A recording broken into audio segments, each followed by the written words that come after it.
Hello people, welcome to Prep Elevate. This is the vocab series. Today we are on episode 6 where we'll discuss words related to art, culture and literature.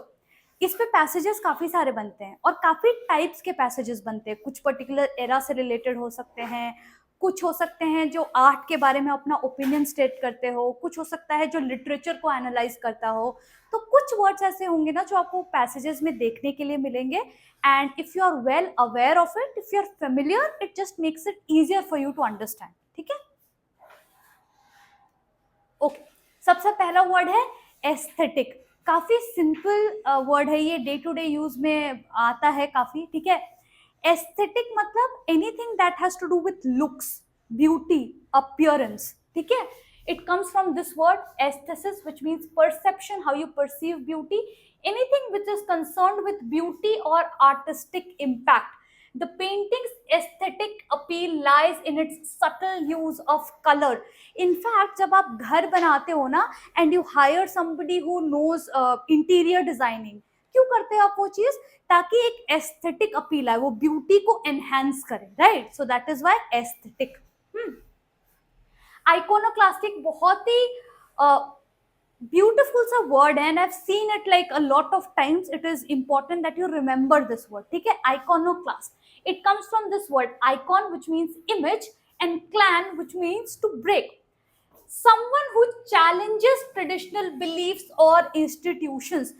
Well established beliefs को जो challenge करता है उसे हम कहते हैं iconoclast. ठीक है, एक तरह से इस तरह से याद रख सकते हो, वो आइकॉन बन जाता है. You remember such people who challenge the existing beliefs, right? तो आइकॉन जैसे आप वर्ड देखोगे ना, उसको आप इस तरीके से रिलेट कर सकते हो, somebody who challenges authority. In fact मैं तो इसको इस तरह से याद रखती थी अपने टाइम पे, like look at this, icon and class. तो मैंने इसे इस तरह से याद रखा था, एक ऐसा आइकॉन मतलब एक ऐसा पर्सनालिटी जो एग्जिस्टिंग क्लास बिलीव्स को, ठीक है, क्लास एज इन जो लेट्स से अपर टियर के लोग होते हैं ना, जिन्होंने जो रूल्स बना दिए हैं, एस्टैब्लिश जो रूल्स है, उसको जो चैलेंज करे, वो आइकोनोक्लास्ट है. आप इस तरीके से भी याद रख सकते हो, जैसे भी आपको याद रहे. ठीक है, Picasso was an iconoclast who revolutionized modern art. That is why we remember Picasso. ठीक है, आप एग्जाम्पल से भी याद रख सकते हो अगर आपको पिकासो का एग्जाम्पल याद रखना है.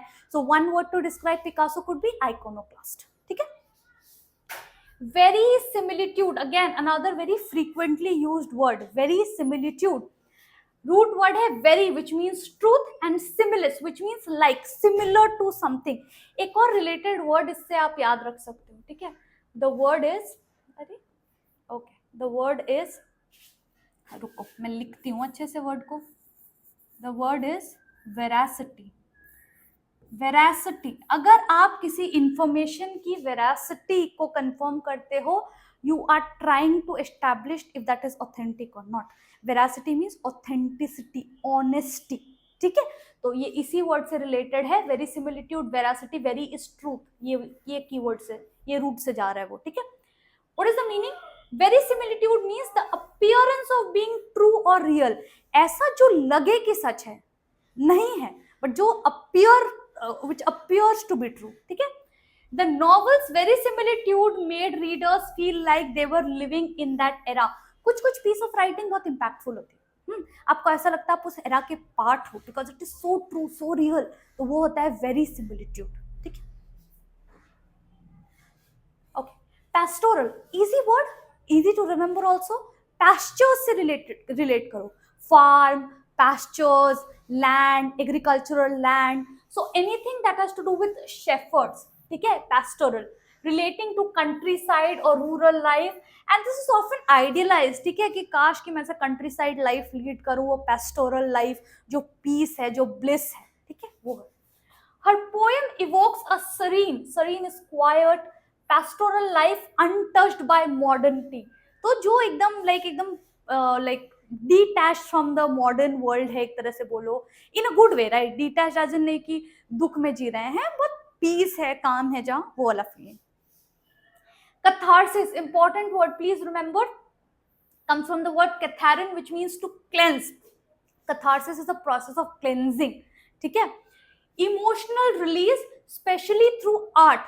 तो अगर वर्ड टू वर्ड मीनिंग में जाओगे ना, तो कोई भी आर्ट फॉर्म जो आपको इस तरह से टच करता है कि आपका एक इमोशनल रिलीज है, ठीक है, it could be you very sad and there is outburst, whatever, एक इमोशनल रिलीज जो इंस्पायर करता है स्पेशली आर्ट के through, it could be theatre, it could be a painting, whatever form of art it could be, that is known as catharsis. And अगर contextually समझो तो जहां पे भी क्लेंजिंग के बारे में बात होगी, कैथारसिस वहां यूज होगा। Remember this, C for catharsis, C for cleansing, ठीक है, इस तरह याद रख सकते हो। The tragic play offered a catharsis for the grieving audience, एक outlet, एक emotional outburst या outlet. Okay. Allegory, important word है, comes from the word allus, which means other, and agoen, which means to speak. Allegory is a story or image with a hidden moral or political meaning. क्या होता है ना, जब आप reference करते हो किसी चीज को, दैट इज एलिगरी इन अ वे, ठीक है। एनिमल फार्म, ये बुक ना आप पढ़ना, जिन्होंने भी नहीं पढ़ा है ना, दिस अ ब्यूटीफुल बुक, इसको आप प्लीज पढ़ो। Animal Farm is a powerful political allegory, मतलब वो ना रेफरेंसेस के थ्रू समझाया गया है, कैरेक्टर्स इसमें सारे एनिमल्स है, बट एक बहुत ही अच्छा उस टाइम के पॉलिटिकल मूवमेंट को एक्सप्लेन किया गया है, जहाँ पे animals have assumed certain characters. हाँ, तो ये बहुत अच्छा बुक है। I think Animal Farm is by George Orwell, if I am not wrong, but आप इसको पढ़ना जिन्होंने भी नहीं पढ़ा है। तो इट्स अ स्टोरी और a image with a hidden moral और पॉलिटिकल मैसेज जहाँ पे भी होता है, that is known as allegory. Example से याद रख सकते हो, A for allegory, A for animal form, example से भी याद रख सकते हो। Okay, baroque, okay, baroque, baroque, it actually comes from the Portuguese word barroco, which means irregular bird, something that is overly ornate or complex in style, बहुत ही intricate, बहुत ही intricate जो चीजें होती है ना, उसे हम कहते हैं baroque। The cathedral's baroque architecture amazed the tourists, जब छोटी छोटी चीजें ना बहुत डिटेल में की हैं, बहुत इंट्रिकेट, इनफैक्ट कुछ कुछ प्रिंट्स भी ऐसे होते हैं ना जो बहुत डिटेल्ड होते हैं, जिसे हम कहते हैं महीन बारीक काम जो होता है, that is baroque। Okay,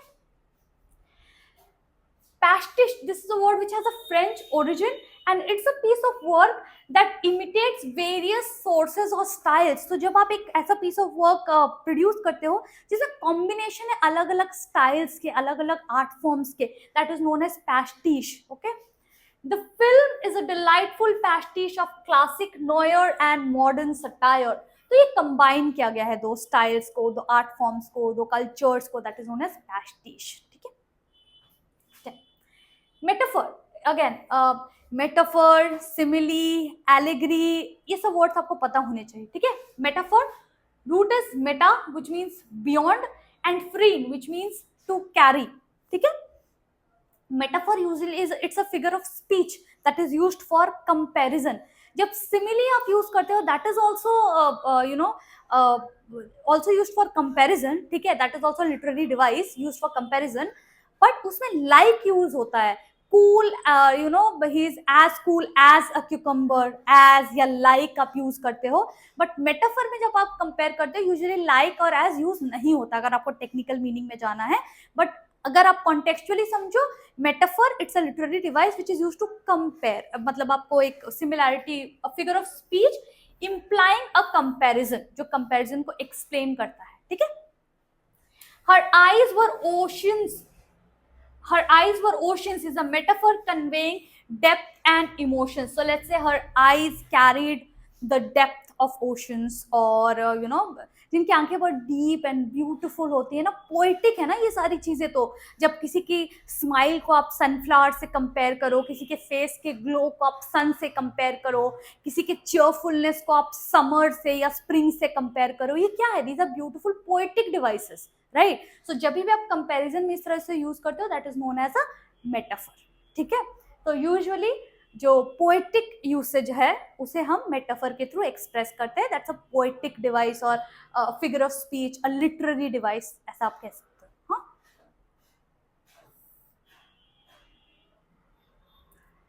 calligraphy, again very you know frequently use word, अभी ऐसा आप सबको पता होगा कैलीग्राफी का मतलब comes from the word callus, which means beauty, and graphene, which means to write। So the art of beautiful handwriting, calligraphy is the art of beautiful handwriting। तो जब बहुत सारे लोग होते हैं ना जो बहुत अच्छे से लिखते हैं, right, this is an art, calligraphy is an art। So that is known as the art of calligraphy, beautiful handwriting. He studied Japanese calligraphy to perfect his brush strokes. तो किसी ने सीखा है जापानीज कैलीग्राफी. काफी सारे languages में when you right you know the hand writing, the font, the style, वो सब कैलीग्राफी के अंडर आता है. ठीक है. प्रोजेक्ट्स में जो लोग बहुत अच्छा लिखते हैं ना, यूजुअली पेन एंड पेपर वाले प्रोजेक्ट्स में, तो ऐसे लोग हमें चाहिए रहते हैं जो सुंदर से लिख दे हमारे लिए वो हेडलाइन या वो टाइटल, तो वो कैलीग्राफी के अंदर आता है. ठीक है. चलो क्विकली रिवाइज कर लेते हैं. हाँ, पिक्चर्स के थ्रू रिवाइज करते हैं, कुछ चीजें अच्छे से याद रहेगी. A modern artist spray painting graffiti, देखो spray painting हो रही है, over a nonsense style mural. Which word best fits this act of challenging tradition in art? Challenge करना हमने पढ़ा था. What is the word? Iconoclast. Icon who goes against class या established rules. ये ना एक just एक बहुत rough way है to remember, but I feel this is useful. तो अगर आप इसे इमेज से याद रखो, वर्ड से याद रखो, रूट से याद रखो, कैसे भी, बट याद होना चाहिए. So that is आइकॉनोक्लास्ट.